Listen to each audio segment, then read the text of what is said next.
finally feel like I'm opening up the chapter of my book that I've been waiting for a while, to actually get stuck into the real exciting stuff behind the scenes. Yeah, new days never same as the old. Same problems, fill them till they break in the mold. Ain't squabbling, I got both my feet on the road. I'm on my own, never out in the cold. So you know, new days never same as the old. Same problems, fill them till they break in the mold. Ain't squabbling, I got both my feet on Aon the road. Racing. Well, the state of the team right now, we have 6 riders on Aon Racing that will be competing at all the World Cups in the 2025 season. We also have a star rider in the freeride world, a massive name. You definitely won't miss him, you'll know who he is. We're focusing solely on downhill, and more importantly the performance aspect of downhill. The whole reason I'm doing what I'm doing right now is to have the absolute freedom to blame myself and only myself at the end of every single race weekend, and that's kind of how I want it to be. I want to get to the end of my career and be able to look back on it and know that I took every single possible chance that there was to do the best possible results that I could do, and have no regrets. So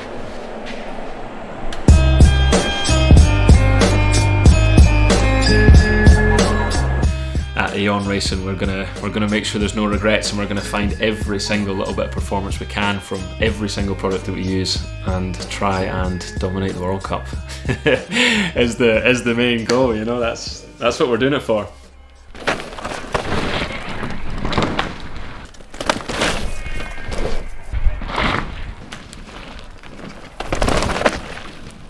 I gotta say, making your own team, I've given a lot of the responsibility to other people.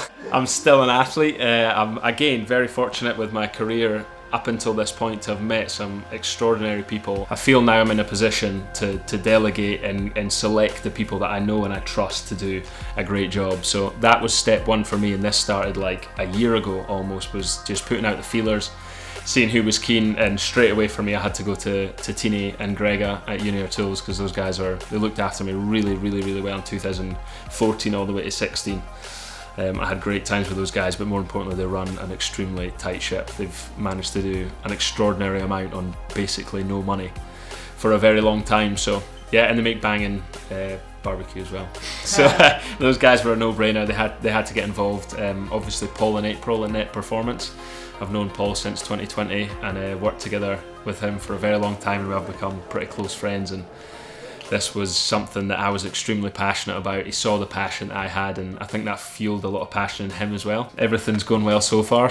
And then of course the bike, Gamex. If you've been to a World Cup, if you're a rider, if you're a fan, I've no doubt you've at some point mentioned how good that bike looks on track. So that was a no-brainer as soon as I had the potential to merge with a brand. I loved Pascal from the get-go. It reminded me of a good friend at home, Angus. He just loves bikes, loves riding bikes, and wants to make the best bike possible.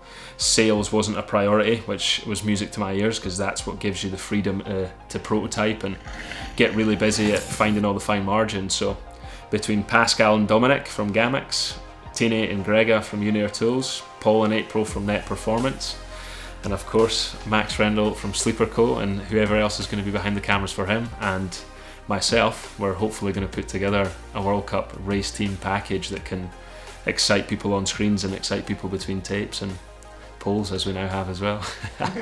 So yeah, it's going to be good, but it's been hard work. It's been a lot, I'm sure you can all imagine. Yeah, why would you do it? It's probably the biggest question everybody will ask. At the end of the day, it was freedom. Freedom! This bike is made in a way where it's CNC machined, so it's a solid block of aluminium that just has what they call a 5-axis milling machine, so it can mill a lump of pretty much your whole frame in one lump of aluminium in one sitting, which gives you a very unique, you don't have any weaknesses of welds, you're not tied when you're designing a bike to certain restrictions of how metal can go together, where you can weld it, how much stress it can take. It just opens up the door to a few more possibilities, but I think the main reason it's utilised now is for its just feeling, its actual modular feeling whilst you ride it, so how the bike flexes, how you can control the flex, stiffness, all of that stuff. It's just a never-ending world, and how people are now coming up with new ideas to 3D print stuff.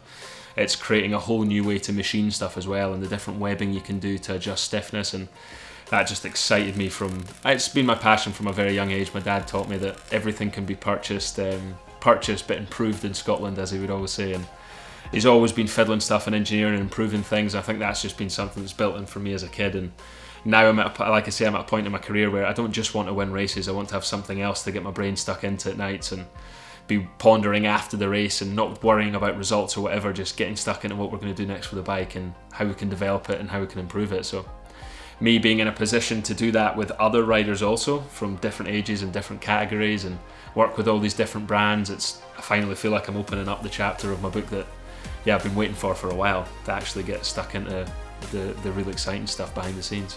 I have had 4 days on the Gamex after 7 years on trek bike, so it's not a whole lot.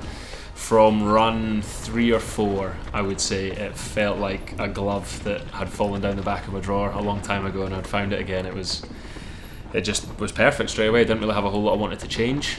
Pascal was waiting for feedback and wanting me to, we're going to do this, we're going to do that, and straight away I thought, no, I just need to ride this bike. This is great. It's kind of a feeling that I've been looking for a very long time, and I finally found it, so let's not change it too quickly. So we've settled in pretty much to what we have now after only 4 days of riding.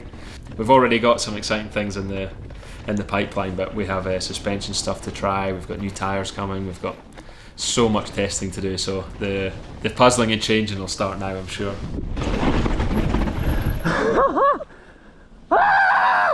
After the injury, I've never really got a solid block of training in for me mentally to believe that I'm as strong as I could be, and that I'm ready for it. So I really need that. I need that switch in my head. I need to get focused on that. So I'm looking to hand the reins of all the team stuff over to the adults pretty soon and just get myself kind of locked in as an athlete for a few months until we turn up to those races, and play my part in being an athlete management role as well as an athlete myself and a bit of a team owner. And I'm looking forward to learning all the ropes and being a part of something this exciting and new. It's going to be a lot. It's going to be a big year.